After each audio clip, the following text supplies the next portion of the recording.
Hello everybody, this is Fun Police, and I am back with a new uh, cards video.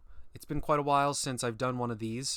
Inscription and some other games I was using and having a lot of fun with, but we got to come back because Cards is coming out with a World at War expansion.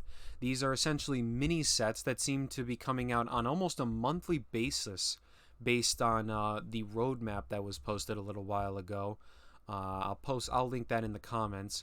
But the first one's going to be based around Battle of the Brits. So we got 7 new cards to go over today. But before we do that, make sure to like and subscribe to not miss out on any content, because we'll get some more deck techs going. And I got some other games and stuff coming in the pipeline, So don't want to miss any of that. I want to thank everybody so much that gives all their support and love. I really do appreciate you guys. It's very nice that we can have, so much outpouring love, and people seem to really enjoy this content. It means a lot to me. But enough of that. Let's jump over to the first card. So let's just jump into it with the first one, Observer Corps. It is a British standard order. It costs 1 credit, and it has the text, choose a card with 4 or more in your hand. Choose a card with cost 4 or more in your hand. Reduce its cost by 2. Essentially, this is almost sort of a ramp card, and has some very interesting implications in certain decks. A lot of British big cards are very powerful. Probably the first one I'm thinking most people will think about is Carpet Bombing. And being able to make this down to 5 credits or even 3 credits if you use 2 Observer Corps could potentially be game winning. Early on, it allows you to power this out way earlier than you normally can, and that's pretty interesting. That can be very powerful and really just win the game against certain aggro decks, just breaking their board before they're able to even buff up their units because it comes down on turn 5. Same thing can be said for stuff like the Churchill Mk IIa AVRE, another card that could win the board almost on its own if it comes down quickly enough. Other options include things like Rule Britannia being made cheaper, meaning you can potentially play down more units or play this down early and then also use your now buffed up units. Or you could even do something like the Commonwealth and drop this down, potentially down all the way to 4 credits if you play all 4 Observer Corps on it. And then you have 8 credits to get above 30 HP, and then just use Commonwealth for 4 credits. Now, that is a 5-card combo, so there's going to be a big opportunity cost to do that, but potentially game winning if done correctly. There's also some other applications. Probably the other one that's worth noting is that it is a way to offset Blackwatch. You're able to make Blackwatch. You're able to negate the effect of Blackwatch on one order. Potentially extremely useful to help save some of your expensive orders from being made unplayable. Stuff like Rule Britannia, if they have double Blackwatch, it could go up to 12 credits. You can drop that back down. But probably the best example is, again, Commonwealth, which goes all the way up to potentially 14 or 16 credits, which makes it almost unplayable for most British decks, unless they're playing with US and are ramping. So being able to drop the cost back down potentially gives you a bit of insurance in British mirror decks. There's also some more interesting things. For example, there's a fair amount of units that are quite powerful if they come down cheaper. Stuff like Grenadier Guards is a monstrously statted guard, and being able to come down for 4 credits, potentially on turn 4, could just be insane. There's also cards like the Sexton, which could just be very strong. Pretty much any unit, to be honest, coming out 2 turns faster is potentially very, very strong. But there is also notably the potential of it being used in commandos, not only to drop the cost of your bigger orders like Lend-Lease or Rule Britannia or whatever. You also could potentially make use of it with the number 43 Commando. This is a card that really has not seen any use for just ever, since it came out all the way back in Allegiance. But being able to drop this down to 4 credits or even 2 credits could potentially make it worth using. You drop this cost down, and it's essentially like a super version of the regular number 10 commandos. So you get a big benefit if you're able to make use of that, and just overall are able to really just put out a bunch of damage if this comes down for 2 credits, and then you just pop off, like you do with most normal commandos. You just deal double the damage.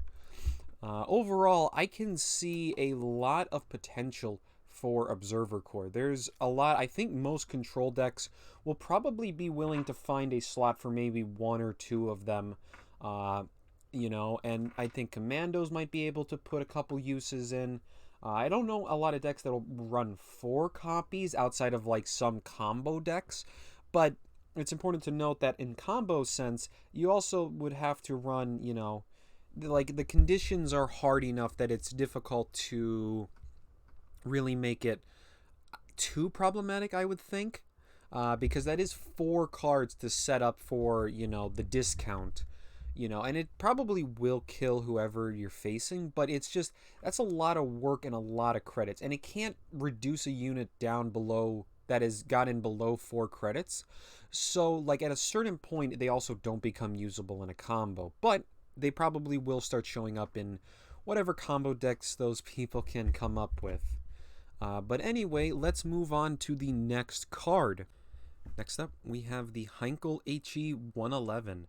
It is a German limited bomber, costs 3 credits, has 1 operation cost, and then is a 4/3, but it has the text cannot attack units.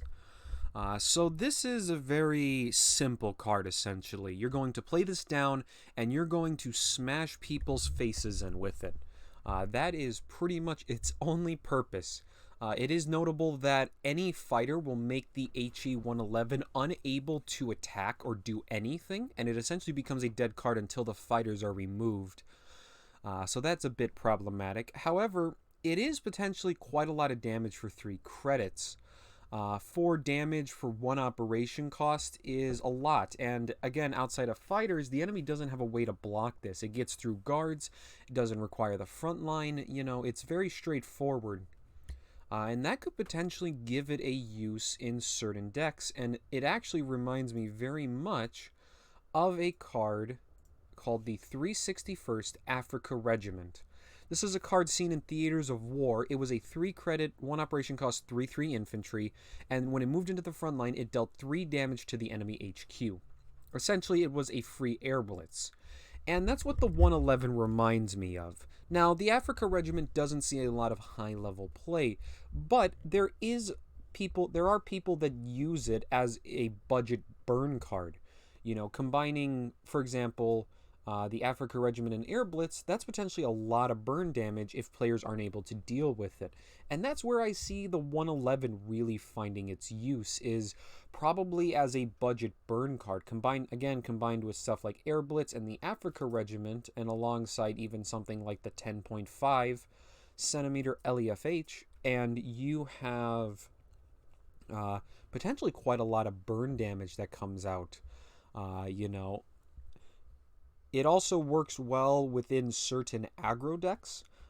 Germany can have some very strong openers that have low operation costs.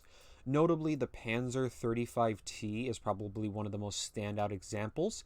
And if you play this on turn 2 and get the effect to trigger, and then you're able to play a Heinkel He 111 on turn 3, it won't mess with your 35T, still continuing to attack the enemy HQ.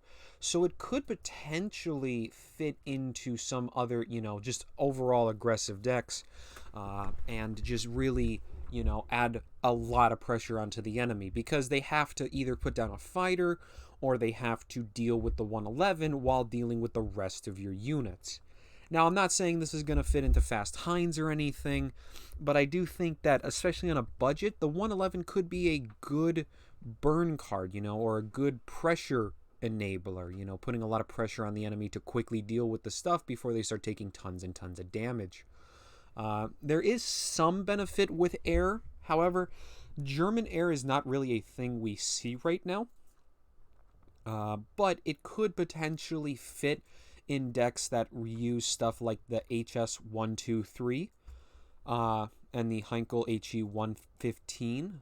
Both of those are cheap, aggressive German planes, so you could potentially do something there, because those cards also benefit from like giving them blitz.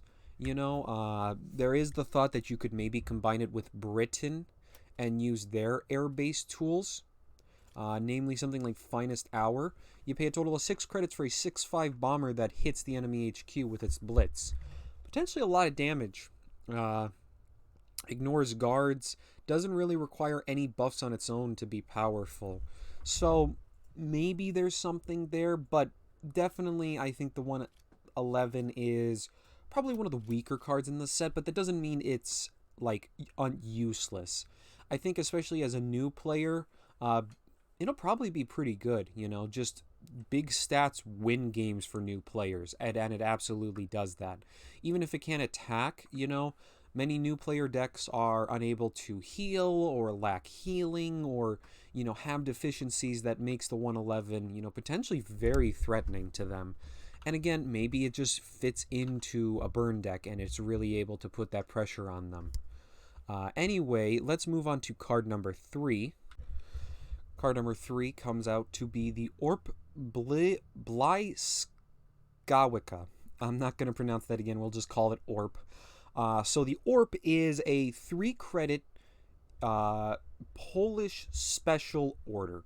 It has Exile. It is notably a British Exile and has Intel 2. Then it has the text, copy a random order in the enemy deck, gain HQ defense equal to its cost.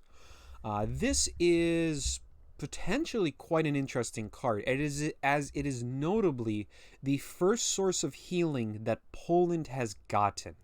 Now, it's not consistent, but the bar is not that high. You don't need to be healing for 7 HP. Obviously, if you can, that's fantastic. But the Orp is adding a card to your hand, and some orders aren't useful to you. That's just what happens. But there is a fair amount of orders that are going to be useful. Usually anything that is removal, anything that is card draw, anything that is healing, all of those are going to be beneficial to you, to almost any deck. So the Orp, on average will probably be pulling a card that is at least somewhat worth it. There's only like combo decks or certain aggro decks that are using orders that they rely on to do something like Iron from the North, that would otherwise make the Orp not particularly amazing.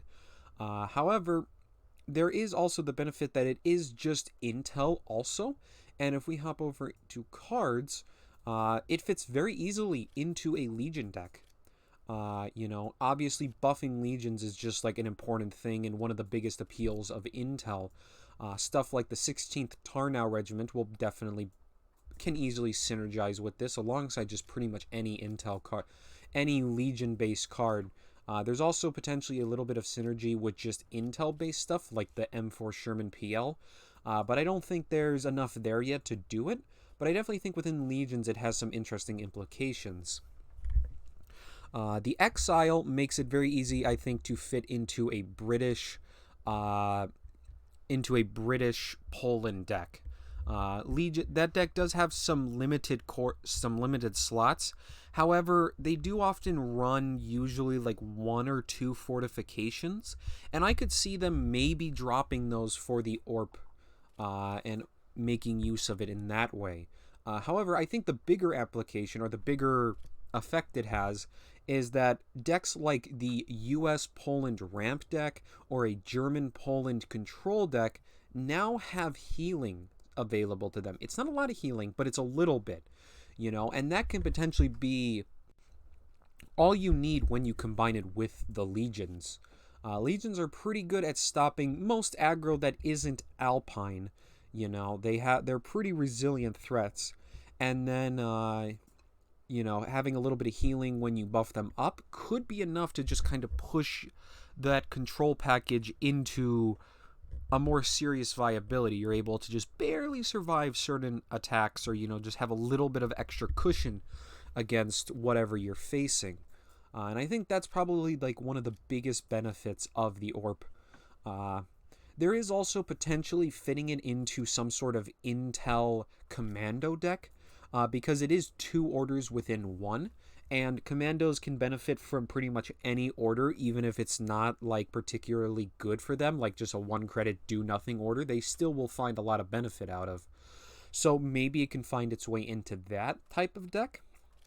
That's a bit harder to say, as that deck hasn't really found its footing yet.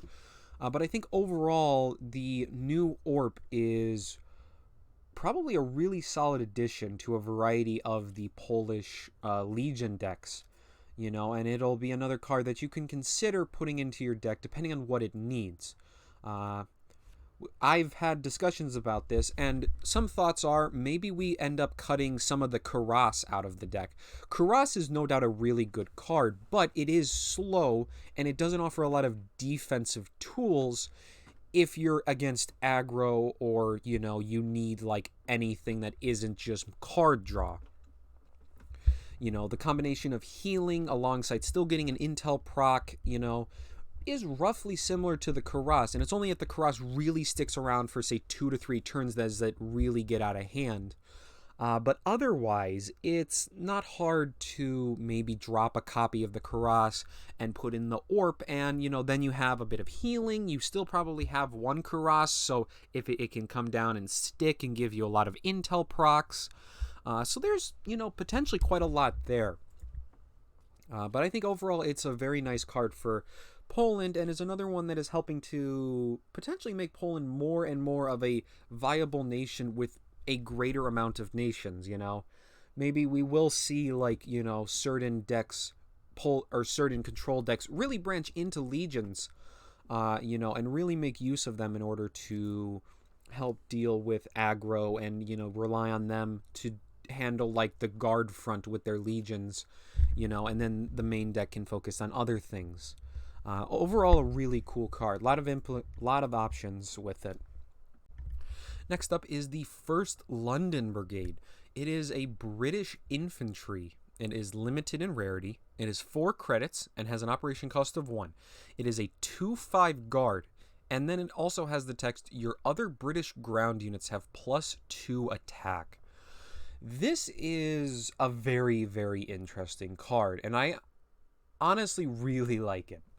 +2 attack to your British ground units is a bit restrictive, but +2 attack's also kind of a lot. Like, that's potentially doubling or tripling the power of many early game units. We really don't see, I don't think we have a single unit within the game that really has just given a flat-out +2 attack. We've seen how cards like the Type 93, that just gives all your units +1 attack, is already very powerful. And the London bumps that up to double. It is more limited, but there's potentially quite a lot there. Most notably, I think Britain has some very interesting ground units that have Fury on them. Notably, the Humber Mark II, which goes from a 1/3 to a 3/3 if London is out.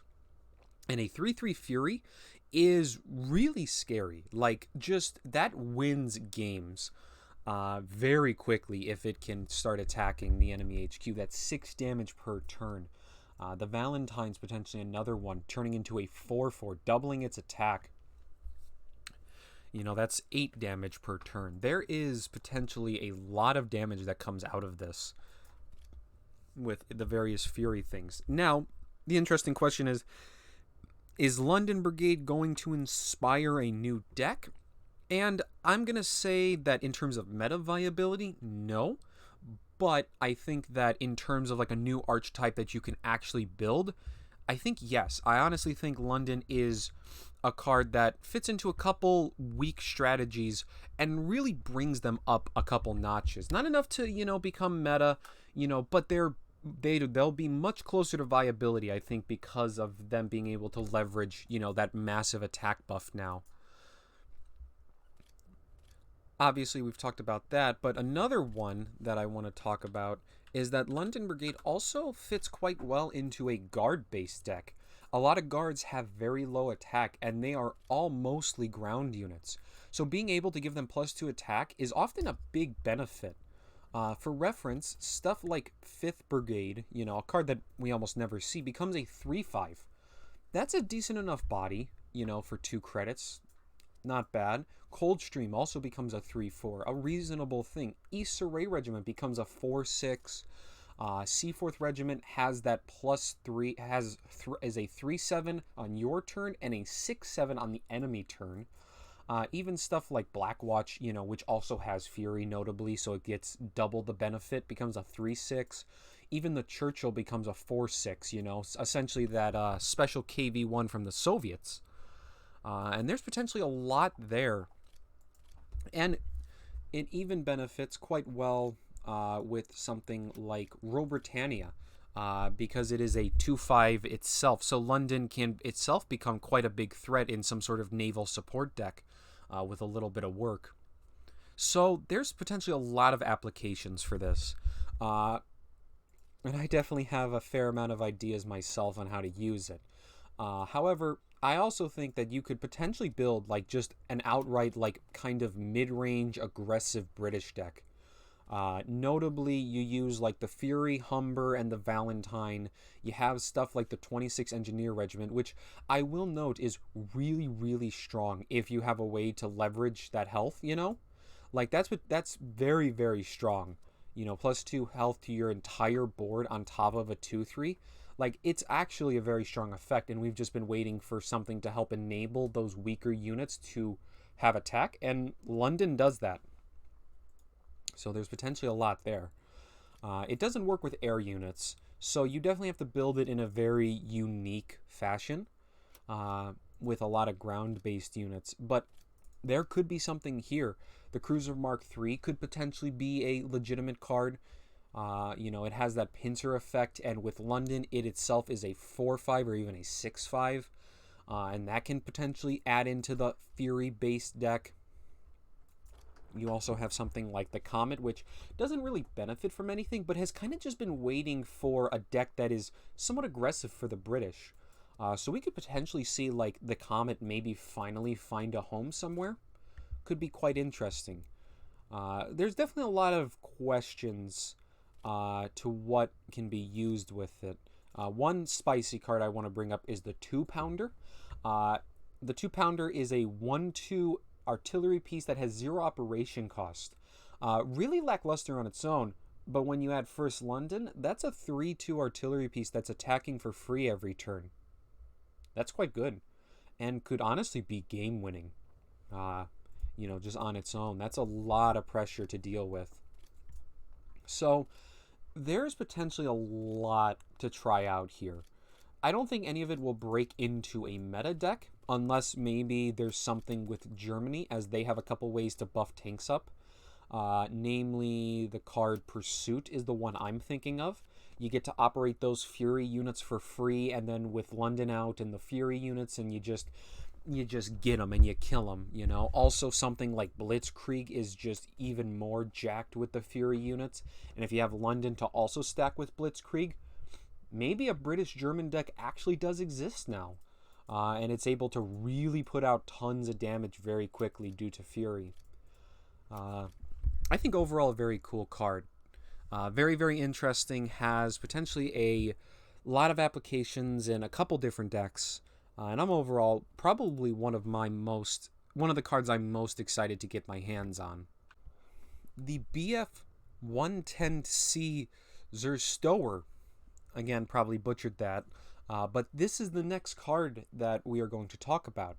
It is a German special fighter. It is a 4-credit, 0 operation cost plane that has 4 attack and 4 health. With the text, increase operation cost by 1 each time this unit attacks. This is a very interesting card, and honestly seems like a solid enough fighter to worth trying out in a couple different decks. It gets a free attack for the first one, and then operates for 1 on a second attack, and then only after that does it really start to hamper on your credit costs. But usually, those first 2 attacks will probably be, enough to do what it needs to do. I notably really like the follow-up turn you're able to have. If you can get the 110 down, I shouldn't pronounce that German word. I can't speak German, and I'm going to butcher it every time I try it. If the 110 comes down, then I think the follow-up turn is just potentially very disgusting. You're able to have a full credit turn while still attacking with a 4/4. That is potentially quite a lot of power behind it. And there's a lot of cards that can benefit and abuse that very low operation cost. Taking a look, Finest Hours, probably the first thing I think of. You're able to, for 6 credits, play a 6/6 fighter that's able to blitz for free. Potentially quite powerful. But that's not it. There's also potentially a lot of Japanese units or cards that can benefit from this. Something like Admiral Yamamoto is able to give it blitz and +1 attack. So it's a 5/4 plane that operates for free and has blitz. Makes it very fast. Burst of Fire is another one. You're able to give it fury and +1 attack, meaning you could deal 10 damage for a total of 2 credits. 1 from Burst of Fire and then 1 from the second attack on the 110. And that could potentially be game winning. A lot of power there, and makes it very interesting. In terms of a German air deck, we'll have to revisit that after we look at one of our other cards. But I could definitely see it fitting maybe into a couple decks if Germany ever finds its way as an ally to some sort of air deck. I think the 110 is quite good there, but that's not it, because I think there is also some other options. Notably, I want to bring up the idea of this being run in some sort of just like aggro deck. Probably not something like Fast Heinz, but I'm talking about like a more mid-range based deck. I guess essentially like the German US Fast Heinz lists, which play a bit of a slower game and rely a bit more on mid-game power. And the 110 offers potentially a lot of pressure. You spend your first 3 turns building up, then you drop down a big old 110, and you're able to really just pressure that enemy, because now they have to deal with a 4/4 while also dealing with the rest of your board, and that could potentially be quite powerful. There's also obvious implications, I think, in combined arms. If you're wanting to lean into a more aggressive combined arms, you could potentially look at it there. It does compete quite closely with the BF 109 Trop, but the Trop does have that 2 operation cost, which is a bit hard to work with on some turns, while the 110 still fulfills the need of having a fighter out, while also being a lot easier to use in general. And as such, you're able to really, maybe put the pressure on and really beat an enemy down, in those mid-game turns and kill them, before they get a chance to respond. That's a bit more of a toss-up, I think, and it really depends on how aggressive you build a combined arms deck, which I think can be a bit risky on both ends, because combined arms, the more aggressive you build combined arms, the more you kind of have to win off of that first combined arms, or else you start really running out of gas, but could be an option there. But overall, I honestly really like the 110. I think it's an interesting card. It maybe plants, if anything, it at least is kind of planting the seed for maybe some sort of German air deck. As I talked about before, stuff like the HS 123 could potentially be a strong bomber card, and with the 110, maybe there is some sort of aggressive air deck that'll slowly start to form, and Germany becomes an actual ally to various air decks. Overall, pretty cool card. The second to last card we have for today's video is the Spitfire Mk IIa. It is a British elite plane. It is a 4 credit, 2 operation cost, 4/4. It has fury and deployment. It +1/+2 if the enemy controls an air unit. So, essentially what this means is that if the enemy has an air unit out, this is a 4 credit 5/6 Fury fighter. That's quite big. And even the 4 cost 4/4 is honestly not bad. That's essentially the same stat line as the Hurricane. But before we jump into the maybe broader applications, let's talk about the biggest elephant in the room. Its synergy within Spitfires. And honestly, it's a fine Spitfire. Uh, Benefits a lot from the RAF ground crew, obviously. If you have the ground crew out, you pay 2 credits for a 5/5 Fury fighter. That's significantly better than something like the Mark II, which is, often like a 4/6. So, you get potentially quite a big fighter, does a lot of damage. Obviously, if the enemy has an air unit out and you play the Spitfire Mark II, oh man, you have such a big unit. Let's see, that's a 6/7 Fury fighter for 2 credits. That's quite disgusting. And that can be potentially game-winning. Very, very strong in the right circumstance. But otherwise, it's kind of just a Spitfire, to be honest. I think, obviously, I think you'll cut out, if you need room, you're going to cut one Spitfire out of your deck, and you're just going to replace it with the Mark IIa. There's not honestly a whole lot in terms of its Spitfire synergy. However, it does have a fair amount of synergy within British air decks. Notably, combined with Finest Hour, and you essentially have the same combo that the Hurricane Mark IIa uses. But you're paying 1 more credit for +1/+1 in stats. And then you also potentially have even bigger stats when you get the deployment activation. Potentially having an additional attack on top of that. And that could be enough to make it kind of just... I think that is enough to honestly just make it the Mark IIa just guaranteed to see play in British Air. It's just such an easy pick with Finest Hour on top of also buffs and that Fury to really just make it a very powerful card. Honestly, there's not a whole lot to this card.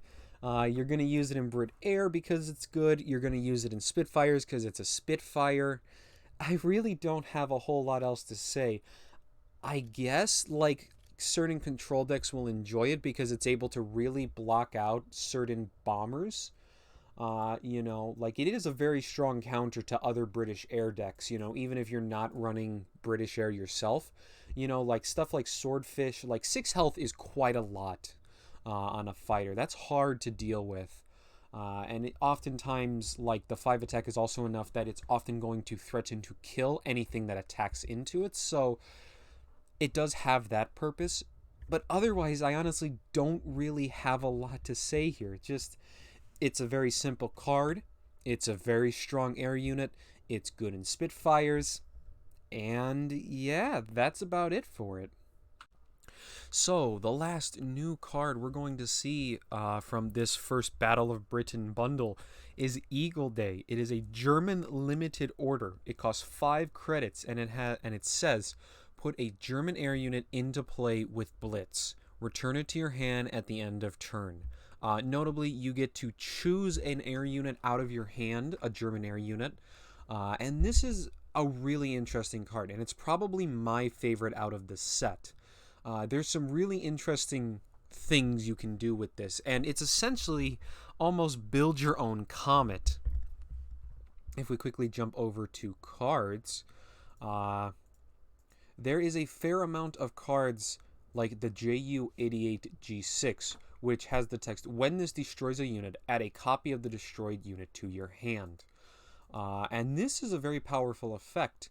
In fact, the Ju-88 has proved actually good enough to be a legit card ran in German control at one point, and even still does. So this is quite the powerful effect. Being able to potentially do it multiple times without the enemy being able to interact could be very, very powerful. And that's probably one of the most interesting ways to do it.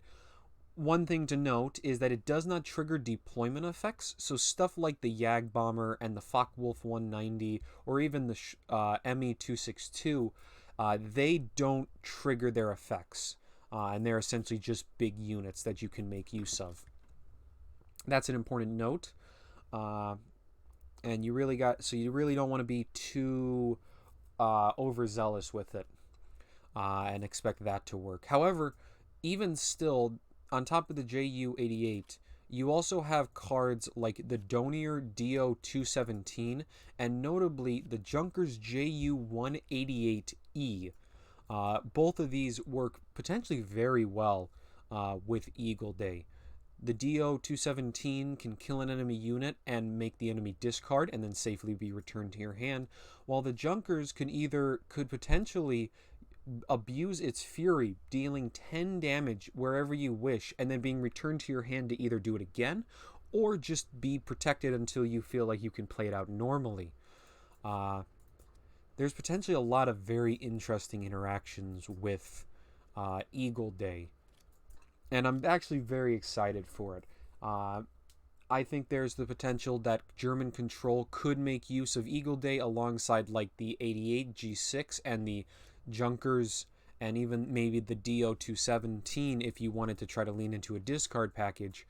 And you have all these cards, and then you just Eagle Day out what you need, get that effect off, and then it comes back into your hand, safe and protected until you can play it out safely. I think it's a very cool effect. And again, you could even use something like the ME-262, run it as a normal card, and then just blitz it out as a 7-attack blitz fighter, and just, smack the enemy for, 7 damage for 8 credits. So I think Eagle Day has some really interesting applications that it can use, and it possibly could inspire a variety of cards that we really don't see play. And honestly, that's what I love most when I see new cards, is when they create new interesting decks and synergies. And even if it's maybe not top tier and it doesn't break the meta, I prefer interesting decks. As many of you know, I play a lot of decks on here that aren't top tier but are still able to kind of compete and are fun to enjoy. And I think Eagle Day is just enabling this entirely new way to play like German control potentially, and I really like that. I'm very excited for it. And there's potential that in the future we'll see more cards like the 88 G6 and stuff like the Junkers and the Donier, and maybe Eagle Day will eventually become like the foundational thing for a German air deck. And you're able to really abuse late game, these various effects. But anyway, that's going to be all in terms of cards for the new World at War expansion. We're also seemingly getting already existing cards within there. I expect probably more air units and whatnot. And we're also getting alternate arts, which we haven't seen yet, but I expect are probably going to be really cool. Alternate art's always an interesting way, and I'm excited to see what units will end up getting that. But otherwise, I just want to thank everybody so much for watching. Let me know in the comments which of these 7 cards you like the most. Which one are you most excited for? And otherwise, have a good day.